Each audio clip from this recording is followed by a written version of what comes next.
Cerca de 500 estudiantes de colegios públicos de la capital de la República participaron en el encuentro anual de comparsas que muestra la sector del país, que es la historia de nuestra tradición por Estados El presidente de la República, Juan Manuel Santos, destacó el impulso que este país europeo ha dado al Fondo para el Postconflicto. Esta visita de Estado que busca reafirmar y consolidar el excelente momento de nuestras relaciones bilaterales. maneras de pensar diferentes a ellos. Gobiernen así.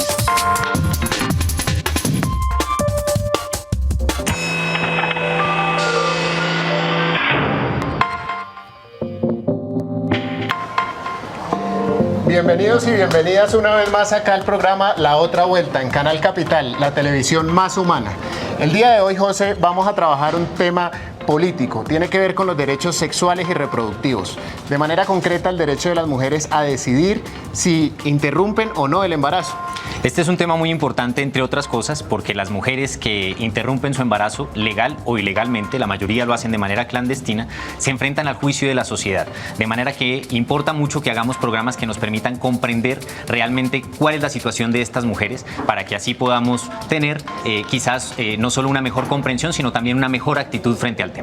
En los últimos programas en redes sociales hemos logrado ser tendencia en Twitter. Para este programa en específico, vámonos con numeral derecho a decidir. Empiecen a opinar etiquetando @laotravueltatv y metámosle al debate público sobre este tema. Vamos.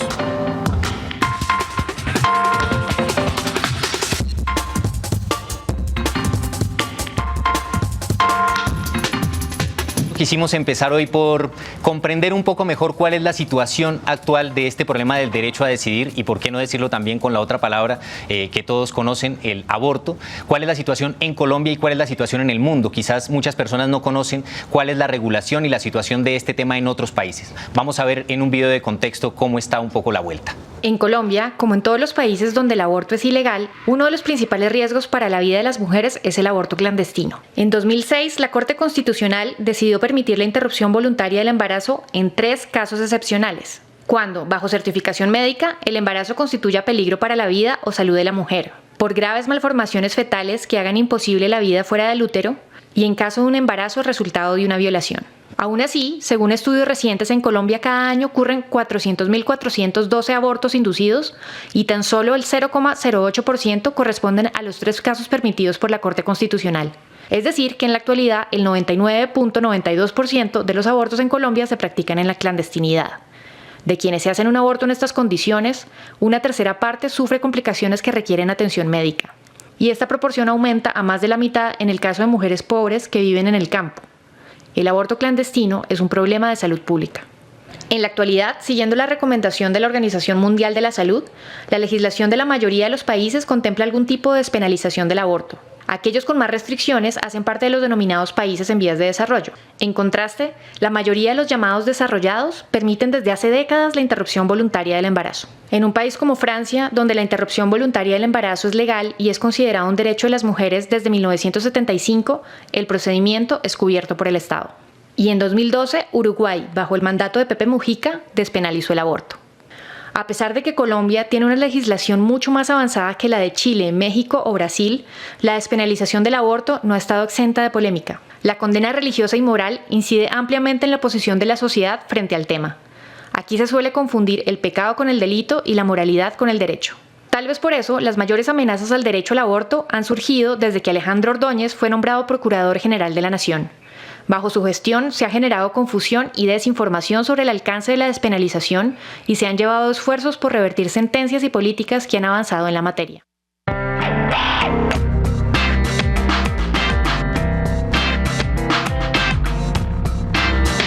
Bueno, como ven, el tema de hoy es bastante interesante y bien polémico.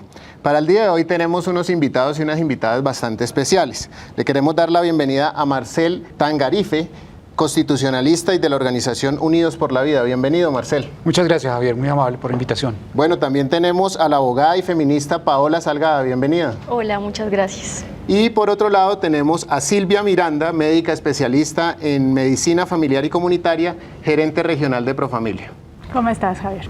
Quiero plantearles una pregunta inicial a este primer bloque del programa que le llamamos ¿Cómo es la vuelta? Como vemos en Colombia, de alguna manera existe el derecho a decidir si se interrumpe o no se interrumpe el embarazo en determinadas circunstancias. Sin embargo, existe un gran número, como vimos en el video de contexto, de embarazos que se hacen en la clandestinidad. Les quiero preguntar a ustedes cómo es la vuelta, qué opinión inicial tienen sobre el tema. Marcel, quisiera empezar por este lado. Bueno, lo primero que yo debo decir es que me parece que desde el punto de vista jurídico es errado hablar del derecho a la interrupción voluntaria del embarazo, por varias razones. La primera emana de la propia Constitución Política. El artículo 11 de la Constitución Política establece que el derecho a la vida es inviolable. Y esa norma hay que no solamente verla en el contexto actual, sino en su historia, en sus antecedentes. En la Asamblea Nacional Constituyente de 1991, en la que yo fui asesor de uno de los constituyentes que participó en esa asamblea, claramente hubo 2 debates en la plenaria de la Asamblea Constituyente en los cuales se trató de incorporar a la Constitución el derecho a decidir sobre la interrupción o no del embarazo por parte de las mujeres. Y la Asamblea Constituyente fue mayoritaria en decidir las 2 veces que no iba a quedar a nivel constitucional en Colombia una disposición de esa naturaleza y que por el contrario había que reforzar el artículo 11, el hoy artículo 11, desde el punto de vista de que el derecho a la vida es inviolable.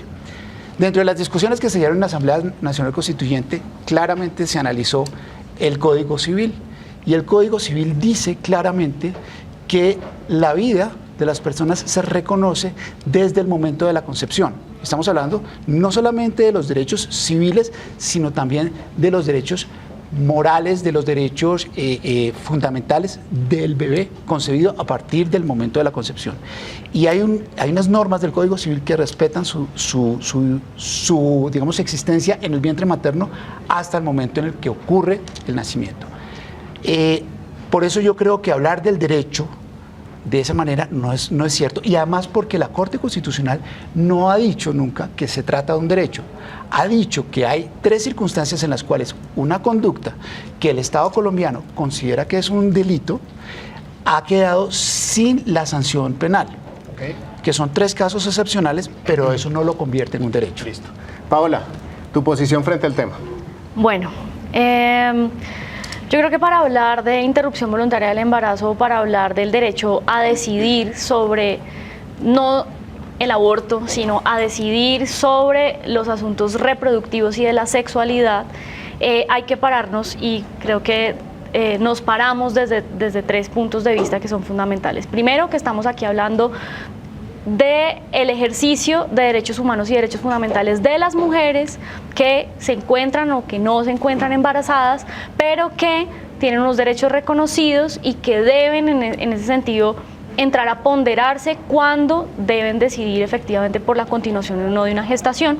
Y bueno, eso lo ha dicho la Corte, pero creo que estamos claros en que decidir sobre la reproducción o no es un asunto de derechos humanos, de derechos fundamentales y sobre todo desde de la sombrilla de los derechos sexuales y reproductivos. Hablamos de un problema de salud pública o de un asunto de salud pública porque, como lo decía el video de contexto inicial, bueno, yo cambiaría un poco la palabra de aborto clandestino por aborto inseguro, que es el que se practica en condiciones que no son las adecuadas y que son los que efectivamente generan complicaciones y riesgos e inclusive la muerte para las mujeres. Pues efectivamente entendemos que es un problema de salud pública que involucra al Estado, que involucra el derecho a la salud y que tiene que ver con una problemática. ¿Por qué? Porque genera muertes y genera consecuencias para la vida y la salud de las mujeres.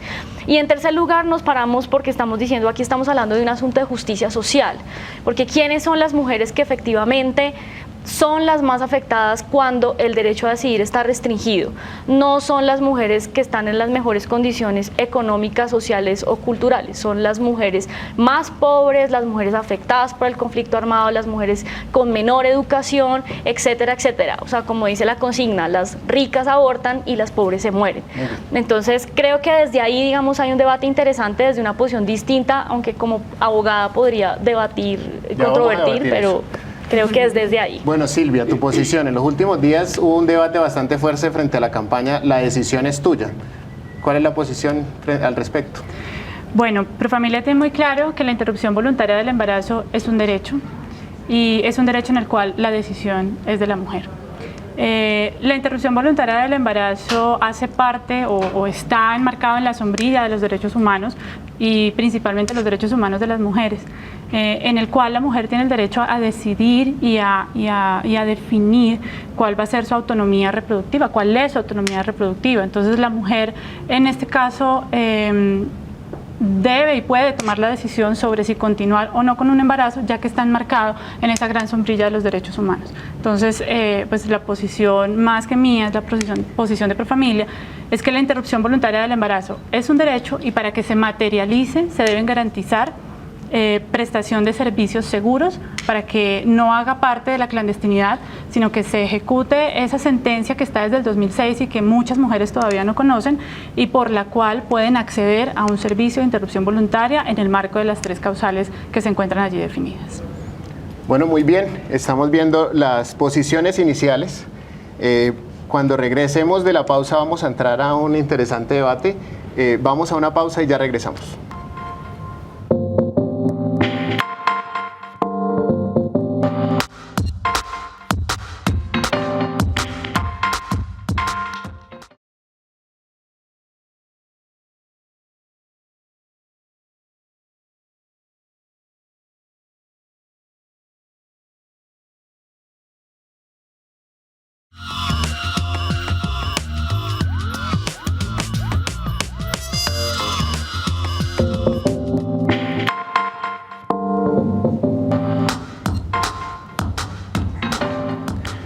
Bueno, Paola, llegamos al momento de la revuelta y en la intervención pasada planteaba que habían elementos que se podían debatir frente a la concepción de la vida y frente al artículo 11 de ese derecho a la vida inviolable. ¿Cuál sería, digamos, los elementos para discutir por ese lado?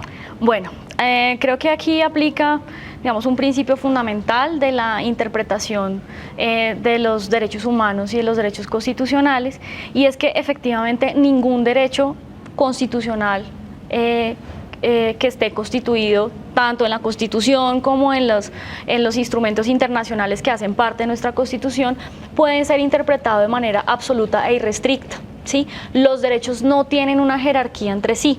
Los derechos, en el momento de ser aplicados y en el momento de ser materializados, lo que dice ese principio de interpretación de los derechos humanos es que tienen que ser ponderados de acuerdo a la situación particular, digamos que una interpretación dada por 3 criterios.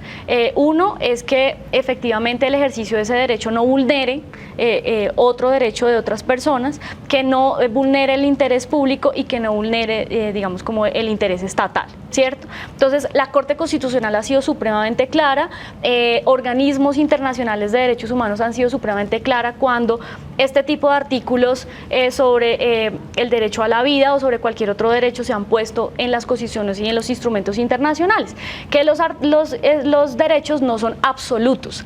En ese sentido, la Corte lo dijo muy claramente en la sentencia C-355, que fue la que despenalizó el aborto aquí en Colombia, es que cuando están inmersos otros derechos de las mujeres, que también son derechos fundamentales como la vida, la salud, la integridad, el derecho a no ser torturadas, a no recibir tratos crueles, inhumanos y degradantes, el derecho a la autonomía, a la información, etcétera.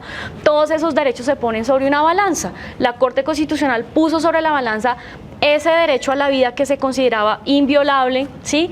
Y los otros derechos de las mujeres, y dijo, aquí no puede haber un desbalance, una desproporción. Entonces está absolutamente claro que estamos hablando de los derechos de las mujeres que fueron, digamos que analizados proporcionalmente, y se dijo, las mujeres tienen unos derechos que tienen que ser protegidos. ¿Por qué? Porque las mujeres están muriendo, están sufriendo afectaciones, se les está imponiendo decisiones que van en contra de su autonomía no solamente la autonomía reproductiva, sino la autonomía a decidir su propio proyecto de vida, y en ese sentido el asunto está bastante saldado en la interpretación y en la jurisprudencia, en las sentencias, en los casos. Hay casos supremamente interesantes en México, en Perú, en Estados Unidos, inclusive en nuestros casos aquí en Colombia tenemos 10 sentencias ya de la Corte Constitucional donde ese asunto, digamos, se aclaró. Marcel, ahí yo quisiera hacerle una pregunta. Si realmente estamos hablando de unas cifras asombrosas, de que estamos hablando de muchas mujeres que están teniendo abortos inseguros, como Paola lo estaba planteando, ¿por qué no todos como sociedad ayudamos a rodear para que el Estado garantice en condiciones seguras para que puedan estar bien? Mire, yo creo varias cosas. Primero, como lo mencionaba en la pausa, las cifras que se presentaron en el video inicial obedecen a un estudio que tiene unas cifras que no están bien fundamentadas, y esto lo digo porque hay un contraestudio de por lo menos unos 10 o 15 expertos médicos de Latinoamérica y de Estados Unidos que dicen que la evidencia científica no es clara. Por ejemplo, dentro de las cifras que se muestran cifras de embarazos interrumpidos a causa de violencia intrafamiliar, de violencia como la que sufren las mujeres en el marco de la guerrilla, que son obligadas a tener relaciones sexuales con los guerrilleros y que después son obligadas a abortar. Ese tipo de cifras deberían quedar excluidas de esa situación que estamos discutiendo en este momento, que es el problema del aborto como una solución a una situación que se le puede presentar a una mujer, primero. Lo segundo, yo creo que el Estado es el primero llamado a cumplir con la Constitución y con la ley. Y el Estado tiene una norma constitucional que prevalece sobre las normas, sobre todas las demás normas, a la que claramente se incorporan tratados internacionales sobre derechos humanos. Pero cuando uno va a la esencia de los derechos fundamentales y de los tratados sobre derechos humanos, se encuentra que lo que se busca proteger esencialmente son dos cosas: la vida, tres cosas: la vida, la libertad y la dignidad de los seres humanos. Y estamos hablando de dignidad de hombres y mujeres. En ese sentido, por ejemplo, hablar del derecho al aborto me parece que es un contrasentido desde la perspectiva constitucional.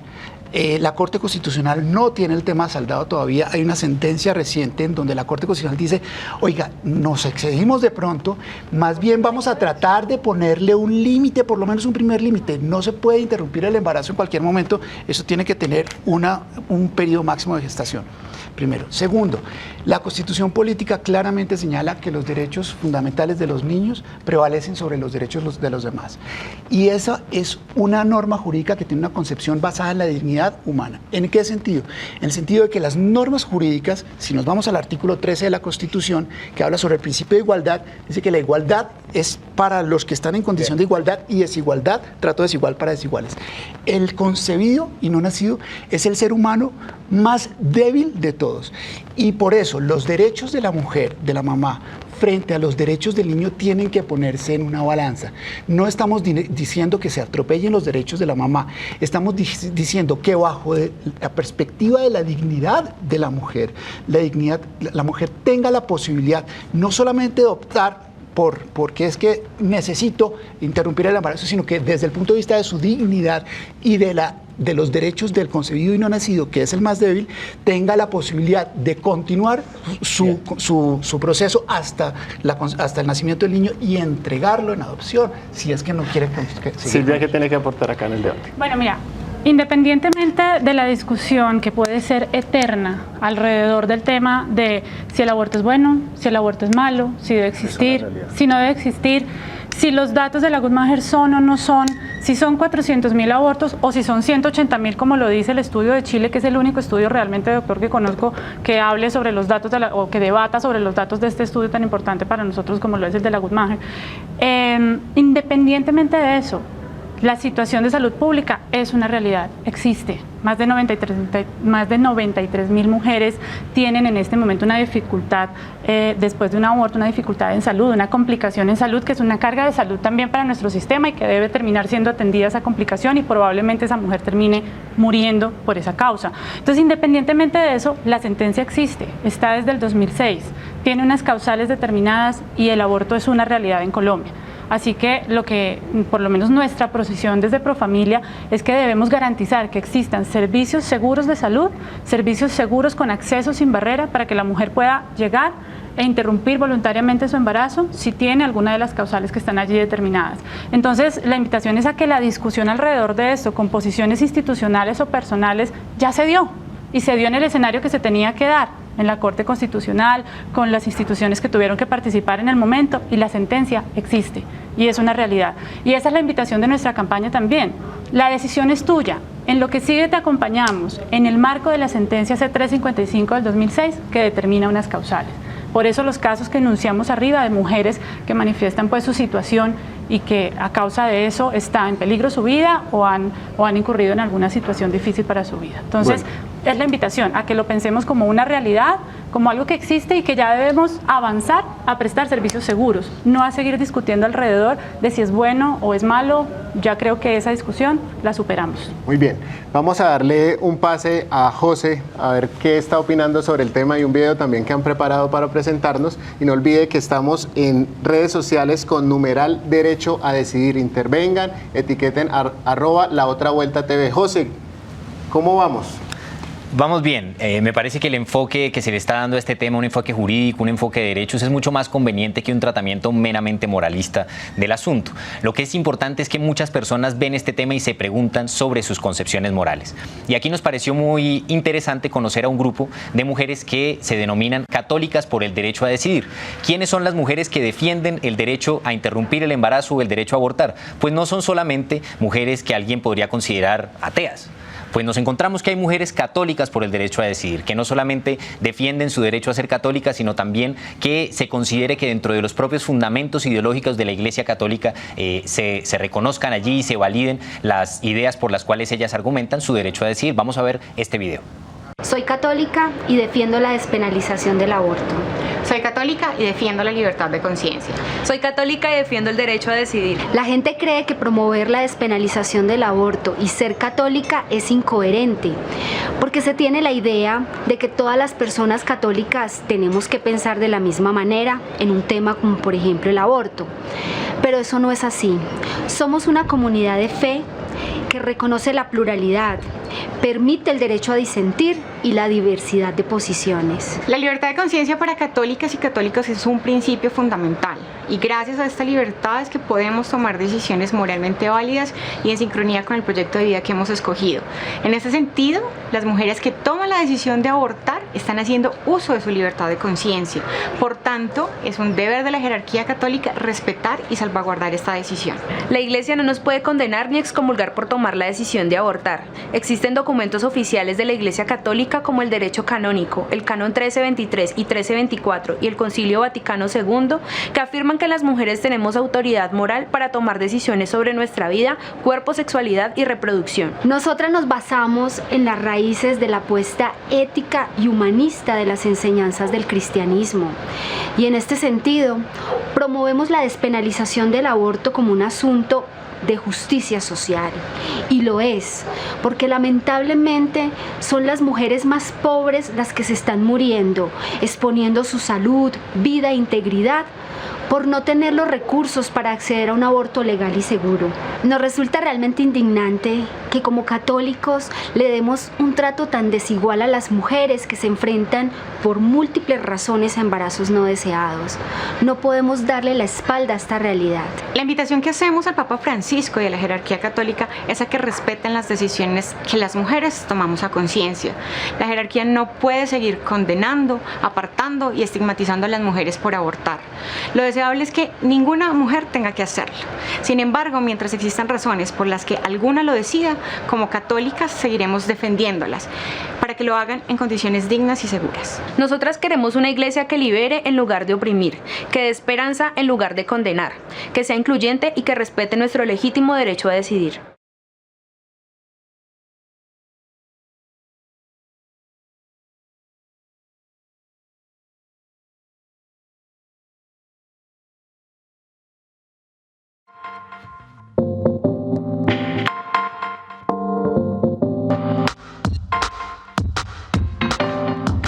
Bueno, seguimos acá en la revuelta. Lo cierto es que encontramos que ya existe una realidad. La Corte Constitucional en la sentencia C-355 plantea unas situaciones concretas donde se le protegen los derechos específicos a las mujeres. Pero la realidad es que las cifras dicen otras cosas. Las mujeres siguen teniendo muchas dificultades y el gran porcentaje se ven abocadas a abortos inseguros o abortos clandestinos.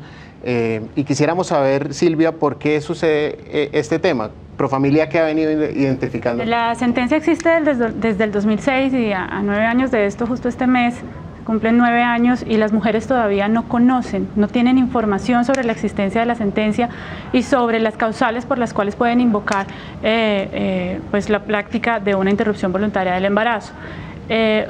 Consideramos que esto es tema de información. Esto es un tema de acceso a la información y de barreras de acceso a los servicios de salud seguros. Por eso nuestra campaña invita a las mujeres a acceder a Profamilia, a obtener información gratuita, para que después de que tengan toda esta información puedan tomar decisiones y puedan acceder al servicio. Las barreras se presentan por muchas razones. Razones de los aseguradores, razones de las mismas instituciones prestadoras de los servicios de salud y pues razones obviamente individuales como el desconocimiento. Allí se envuelve todo esto en el marco de un tema bastante difícil de tratar, que es la objeción de conciencia y que está también muy de moda ahorita. Y pues evidentemente esta objeción de conciencia no debe ser invocada ni por las instituciones ni por servicios de salud, porque estamos obligados a practicar la interrupción voluntaria del embarazo en el marco de los 3 causales que se presentan actualmente por la sentencia. Entonces, pues, digamos que las barreras tienen una gama de situaciones bastante amplia, pero un tema concreto, se presenta. Uno de los temas es la objeción de conciencia. Claro, por supuesto. Frente a ese tema de la objeción de conciencia, ¿usted considera que un médico puede objetar conciencia para no practicar, o un juez no garantizar estos derechos? ¿Cómo ve usted ese problema, sí, esa situación? Claro que sí, la Constitución establece la objeción de conciencia claramente para cuando uno se ve obligado a actuar frente a sus propias convicciones morales, religiosas o personales. Yo me quiero referir un momento, para continuar respondiendo su pregunta, al video. Cuando nosotros hemos trabajado con otras, con diversas religiones, católica, cristianos, protestantes, musulmanes, inclusive agnósticos, judíos, en el tema provida, nos encontramos que hay un elemento esencial en las distintas religiones, y es que lo más importante en el credo de cada una de estas es la protección del derecho a la vida como fundamento de todo lo demás, ¿cierto? Entonces, claramente cuando uno entra en este debate, pues se encuentra que no solamente la religión católica, son las demás religiones las que están propendiendo por el derecho a la vida. Y por supuesto... Y el Estado debe garantizar todos los cultos. Y el Estado debe garantizar todos los cultos. Pero también debe garantizar el Estado de Derecho también, los derechos que tenemos todos los ciudadanos. Es que los cultos no están por fuera del Estado de Derecho, por el contrario, forman parte forman parte del Estado de Derecho de los concebidos y no nacidos. Un médico tiene todo el derecho a presentar una objeción de conciencia para practicar un aborto por razones religiosas, ¿sí? Puede presentarlo por razones personales, inclusive las instituciones, inclusive prestadoras de salud. Hay un debate sobre si pueden o no pueden porque son instituciones. Claramente hay instituciones prestadoras de servicios de salud que tienen una orientación religiosa de uno u otro credo. Y en esas instituciones, claramente quien va a solicitar que se le practique un aborto se va a encontrar frente a una situación en la que muy seguramente, en vez de decirle, mira, te lo vamos a practicar, muy seguramente los médicos y los profesionales de la salud van a tratar de orientar a esta mujer para que pueda tomar una decisión que no afecte ni su dignidad, ni tampoco afecte los derechos del concebido no nacido. Paola. Bueno, yo 3 cosas fundamentales. Primero, frente al ejercicio válido o no de la objeción de conciencia médica, por supuesto, la objeción de conciencia es un mecanismo que está concebido por la Constitución a través de sus sentencias de interpretación de la Corte Constitucional como un mecanismo para operar la libertad de conciencia, la libertad religiosa, la libertad de cultos, y que me permita a mí efectivamente decir no practico cualquier cosa a la que la ley me diga estoy obligada cuando eso va en contra de mis creencias. Sin embargo, afortunadamente, la Corte Constitucional también ha sido supremamente clara cuando, frente a los derechos sexuales y reproductivos y la interrupción voluntaria del embarazo, se puede practicar la objeción de conciencia y hay unos requisitos. Entonces, hay unos asuntos que sí están saldados y que no son debate. Me parece que hay que ser claros y decir las cosas como son. Primero, las instituciones no tienen derecho a la objeción de conciencia porque no tienen conciencia, son personas jurídicas que actúan en cumplimiento de las normas y de los deberes legales. Entonces las instituciones no pueden objetar conciencia. No podría objetar ni un conciencia. hospital, ni un hospital, una clínica, etcétera. No puede ser colectiva. Tiene que ser completamente individual, efectivamente, porque es que las creencias o religiosas o morales son una cosa, es un asunto absolutamente íntimo y personal del individuo, ¿sí? De su conciencia, como efectivamente lo dice la palabra. Entonces, yo no puedo apelar ni a las opiniones personales, por ejemplo, o no puedo apelar a las creencias colectivas o a las normas institucionales para decir esto me afecta a mí en lo individual. O sea, la objeción de conciencia y la conciencia de cada persona a mí me parece una cosa tan sagrada y tan importante que en ese sentido es que tiene que verse. ¿Quiénes pueden objetar de conciencia para practicar un procedimiento? Solamente quien practica el procedimiento. Ni el celador, ni la señora o el señor de servicios generales, ni la enfermera, ni el anestesiólogo, el médico que está en ese momento llamado. Y la Corte dijo, es un derecho que se pondera también, o sea, la conciencia de ese médico no está nunca por encima de la conciencia ni el derecho reproductivo de esa mujer. Entonces, se pondera. ¿Qué se hace en ese caso? Se pondera es, primero, médico profesional de la salud está completamente obligado a brindar información sobre las opciones y sobre los derechos, no a convencerla de que lo que está haciendo a su juicio está bien o está mal hecho, y a orientarla para que su única opción sea, por ejemplo, o la adopción o convertirse en mamá obligadamente. Segundo, tiene la obligación de remitir inmediatamente a otro profesional que efectivamente sí practique el procedimiento de interrupción voluntaria del embarazo.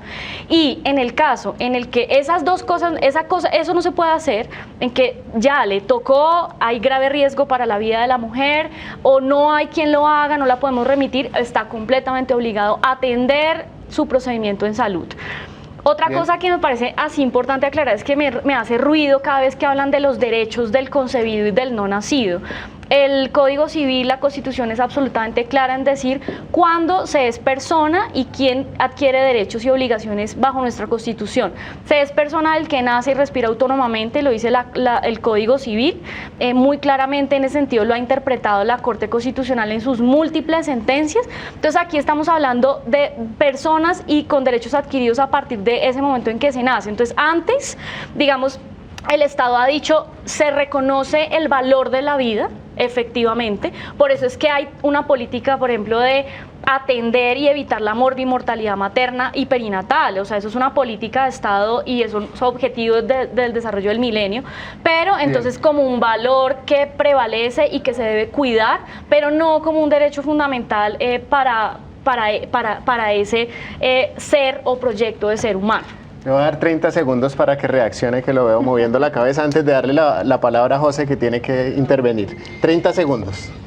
Pues simplemente yo quedo aterrado. Yo nunca me he creído un preproyecto de ser humano cuando estuve en el vientre materno. Por el contrario, yo le doy gracias a mi mamá por haberme tenido. A usted lo tuvo su mamá, a usted lo tuvo su mamá, a usted la tuvo su mamá. Pero el argumento que está presentando es desde el Código Civil.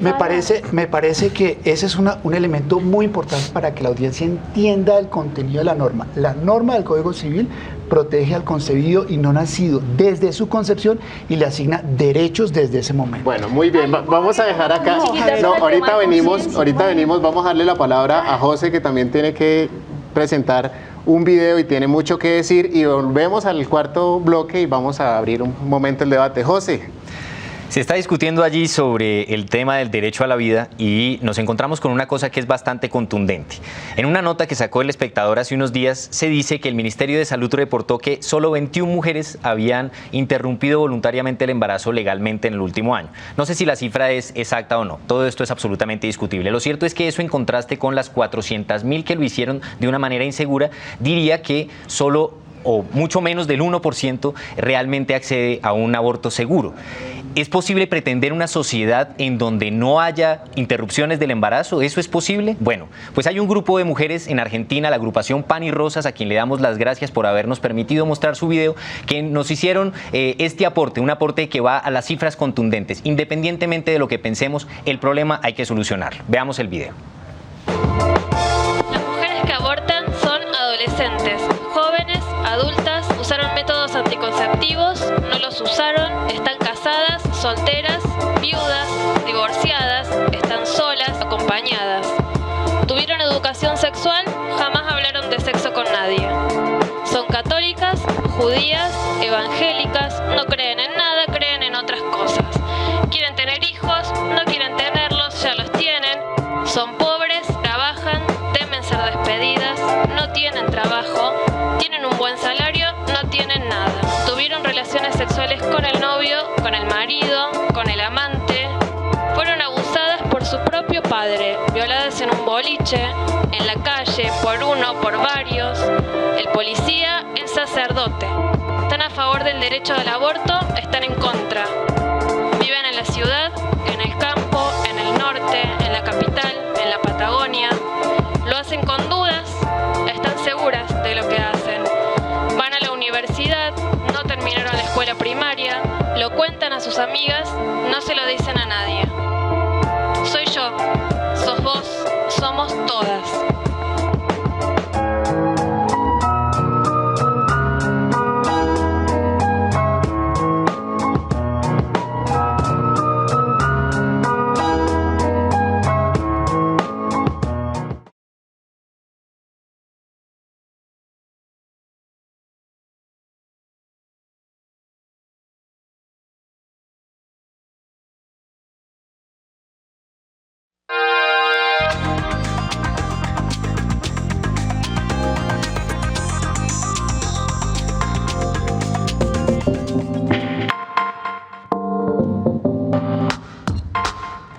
Bueno, llegamos al cuarto bloque de este programa, que es el qué hacer, cuáles son las propuestas. Pero antes de las propuestas, antes de irnos a la pausa, antes de ver el video, quedaron como unos planteamientos allí. Quisiera, Paola, que siguiéramos 2 minutos, dediquémosle 2 minutos a ese debate. No, mira, yo frente a este tema de la conciencia sí, y la libertad de conciencia y la objeción de conciencia, sí me parece que hay 2 cosas fundamentales que decir. Mira, la primera es que la lucha feminista y del movimiento feminista y de mujeres por eliminar la discriminación por género y por sexo ha avanzado muchísimo para que socialmente se logre entender que las mujeres somos sujetos responsables, que tomamos decisiones en ejercicio de conciencia, acertadas o no para los ojos de otras personas, pero que a la luz de nuestros propios proyectos de vida, de nuestras propias creencias y de las propias condiciones, se consideran, digamos, acertadas en ese momento de la vida. Entonces, esa mujer que un profesional de la salud tiene al otro lado de su escritorio o enfrente, diciéndole, me parece o no me parece, es una mujer que actúa también en conciencia. No solamente son los médicos los que dicen, ay, yo no voy a cumplir con esa norma porque mi conciencia no me deja. No, la mujer está actuando en conciencia y está actuando responsablemente, y por eso esto es un asunto también de democracia, de entender que las mujeres somos sujetas de derechos y sujetos políticos que tomamos decisiones. Pero hay otro concepto que me parece además interesante, y es que efectivamente la objeción de conciencia mal aplicada genera muchas barreras, pero también hay profesionales de la salud que aplican un concepto, y es la prestación de los servicios de salud y la atención de las mujeres con compromiso de conciencia. Y son esos profesionales que hoy entienden que esas mujeres tienen derechos y que efectivamente hacer valer los derechos de esas mujeres los compromete a ellos como profesionales de la salud para actuar en beneficio de ese grupo de población. Hace poco hubo un caso muy interesante, ya como 1 o 2 años, en España, cuando salió una ley prohibiendo que los servicios de salud atendieran personas inmigrantes que no tenían sus documentos al día en esos países, principalmente en España. Los profesionales de la salud dijeron, nuestro compromiso de conciencia nos obliga a velar por los derechos de esas personas, por la salud y la vida. Y en ese sentido va nuestra profesión. Y yo creo que eso es un asunto importante. Antes de hablar de objeción de conciencia, para que todos salgan a decir, ay, yo no lo hago, creo que hay que hablar del compromiso de conciencia y actuar en conciencia para proteger la vida y la salud de las mujeres que se están muriendo. Yo lo he visto por mi trabajo. O sea, ustedes no se imaginan lo que significa escuchar la historia de una mujer, ver a una mujer desangrándose y decir, mire, es que me estoy muriendo en este momento porque hice esto, porque no tenía opciones. Entonces yo creo que es un tema que toca el corazón. Unas reacciones chiquiticas, pequeñitas, para irnos a las propuestas. Yo quiero dejar muy claro que aunque la objeción de conciencia existe, es una realidad, está descrita, los médicos podemos objetar conciencia para la práctica directa del procedimiento. Eso es claro y además hace parte de respetar el derecho a decidir también con base en las creencias o en los temas personales o en los temas religiosos de cada uno. Sin embargo, como participo en este debate como prestador de servicios de salud, Profamilia es una entidad privada sin ánimo de lucro que presta servicios de salud y hace parte de la Red Nacional de Prestadores de Servicios de Salud. Y como tal, debemos garantizar el acceso sin barreras, de manera confidencial, segura y oportuna a las mujeres que se acerquen a solicitar una interrupción voluntaria del embarazo y entregarles como mínimo información clara sobre la sentencia y sobre la realidad que existe en el tema de interrupción. 30 segundos ahí para ir a las propuestas.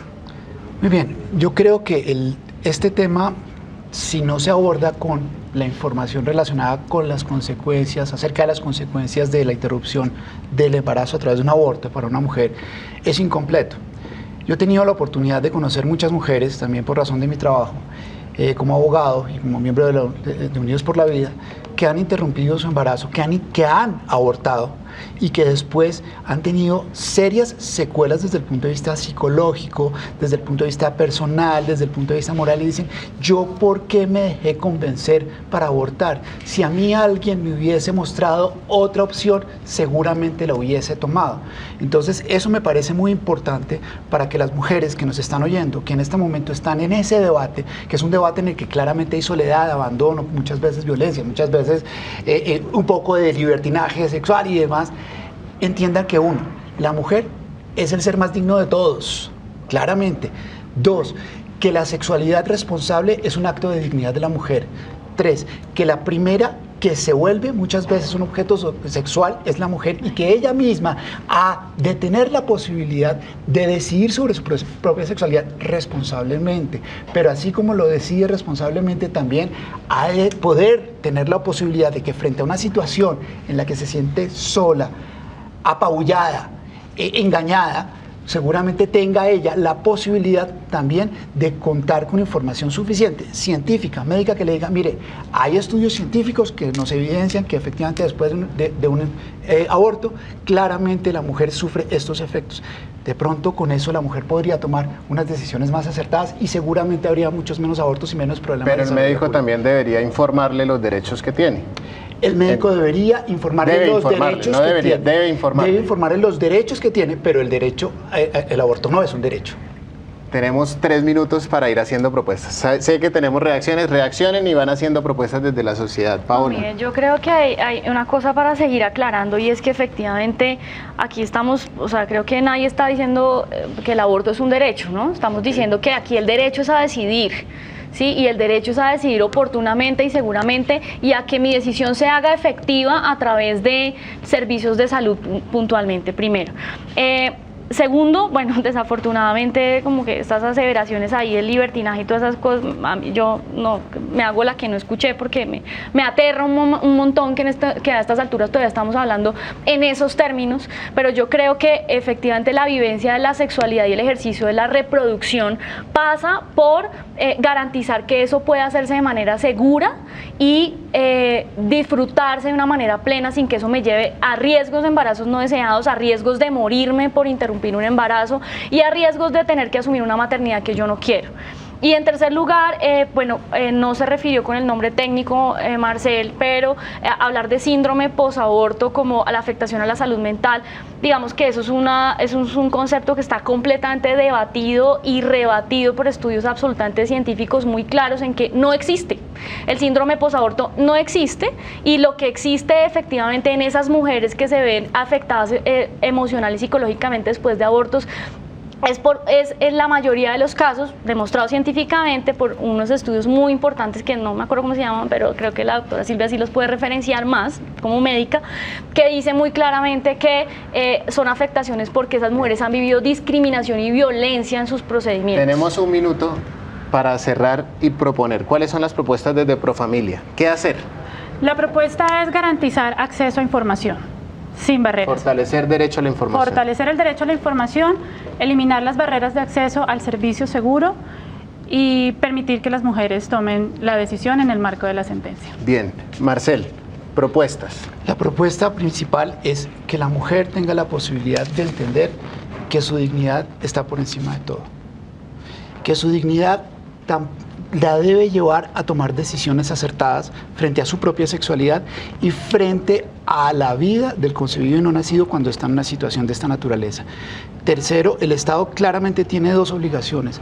Una, por supuesto, prestar unos servicios eficientes de salud que permitan el acompañamiento en salud a la paciente y al concebido y no nacido y prestarle opciones distintas al aborto para que efectivamente si hay una posibilidad de entregar el niño en adopción, el Estado inclusive pueda promover esa política. De hecho, hay una contradicción en el Estado.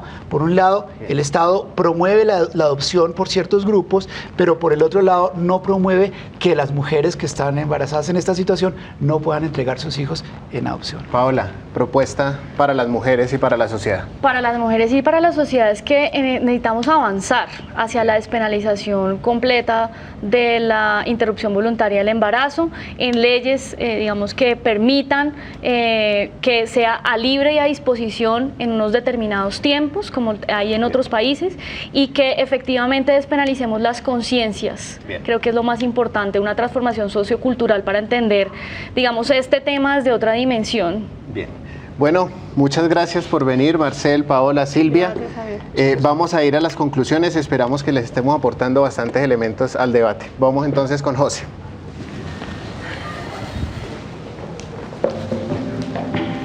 Faltaba la música. José, ¿cómo vio el debate? ¿Qué conclusiones? Tengo dos conclusiones fundamentales. La primera, yo creo que una sociedad democrática no puede permitir que se sigan, digamos, difundiendo argumentos culpabilizadores, ya sean morales, muy respetables, en contra de cosas que son derechos reconocidos. Por lo que investigamos, por lo que se dijo aquí, el tema de la interrupción voluntaria del embarazo hoy en Colombia, para unos casos en particular, es un derecho, tiene que poderse hacer seguro y yo no creo que el Estado tenga la posibilidad de culpabilizar eso, sino que tiene que promover la información y el avance cultural. Y otra conclusión que me parece muy importante es que si en Colombia el derecho a la vida es inviolable, no entiendo por qué en Colombia se continúa con la guerra, no entiendo por qué en Colombia es permisible que los niños de La Guajira se mueran por falta de agua. Me parece que este tema es uno de esos en los cuales se nos permite desvelar la hipocresía que existe en nuestra sociedad y eso sí que me parece absolutamente grave. Así que esperaría que no solo se aborde este tema de derechos, sino que además se elimine esa hipocresía y esa doble moral en Colombia. Yo creo que una tercera conclusión es que el tema es una realidad. Es una realidad y desde el Estado y desde la sociedad debemos afrontar la realidad y no negarla. Y lo que hay que hacer es proteger derechos fundamentales de las mujeres que decidan lo que decidan. Decidan tenerlo o no decidan. Y si deciden no tenerlo, que estén en las condiciones de salud pública deseables. Hay que agradecerle a las católicas por el derecho a decidir que expresaron sus opiniones en nuestro programa, a la agrupación Pan y Rosas de Argentina que nos permitieron compartir esa infografía tan interesante y vamos a mandarles a un muy buen recomendado, una canción de una cantante chilena, rapera, se llama Ana Tijoux. Escúchenla, habla de sacar la voz. Para todas las mujeres que quieren sacar la voz sobre este tema, va esta canción. Muchas gracias. Y mientras la van escuchando, no olviden numeral derecho a decidir, @laotravuelta.tv y nos vemos el próximo miércoles a las 9 de la noche con un nuevo programa de conciencia crítica y debate generacional. Así es. Respirar y sacar la voz.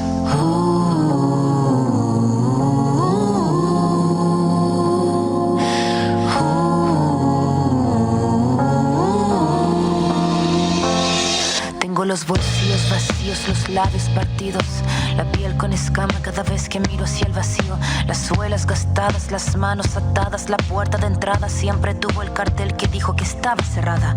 Una espina clavada, una herida infectada, entramada, una rabia colmada en el todo y en la nada. El paso torpe al borde sin acorde cada vez que pierdo el norte. Tengo la pérdida del soporte, el tiempo tiempo que clava, me traba, la daga me mata, filuda la flama sin calma, que de las manos se me escapa, pero tengo mi rincón florido, sacar la voz, no estoy sola, estoy conmigo. Liberarse de todo el pudor, tomar de las riendas, no rendirse al opresor, caminar erguido sin temor, respirar y sacar la voz.